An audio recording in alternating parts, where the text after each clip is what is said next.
Land titling act చట్టం నల్ల చట్టమని నర్సాపురం న్యాయవాదుల సంఘం నాయకులు విమర్శించారు. ఎన్డీఏ ప్రభుత్వం అధికారంలోకి రాగానే ఈ చట్టం రద్దుపై తీసుకున్న నిర్ణయంపై న్యాయవాదుల సంఘం నాయకులు హర్షం వ్యక్తం చేస్తున్నారు. చంద్రబాబు, పవన్, నిమ్మల రామానాయుడుకు ఈ సందర్భంగా కృతజ్ఞతలు తెలిపారు.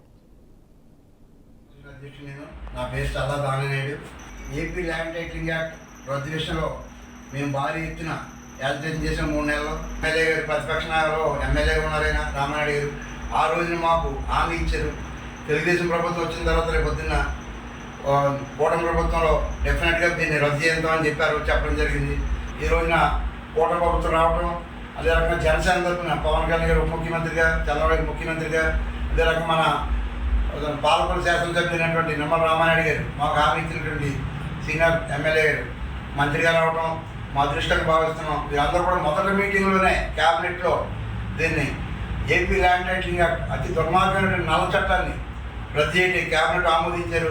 దీనికి మేము కూటమి ప్రభుత్వానికి మా నరసాపురం న్యాయవాదుల సంఘం తరఫున ప్రత్యేకంగా కృతజ్ఞతలు తెలుపుతున్నాం. నిమ్మల రామానాయుడు గారు ప్రజెంట్ మంత్రి గారు ఆ రోజు చెప్పడం జరిగింది, ఇది న్యాయవాదులకు సంబంధించే కాదు, ఇది పబ్లిక్ అందరూ కూడా ఉపయోగం, ఇది ప్రజలకు అవసరం. ఈ భూములు ప్రభుత్వం తోచేసుకుంటుంది, ఏ ప్రభుత్వం వచ్చినా కానీ అటువంటి యాక్ట్ రాకూడదు అని చెప్పి ఈ దుర్మార్గమైన యాక్ట్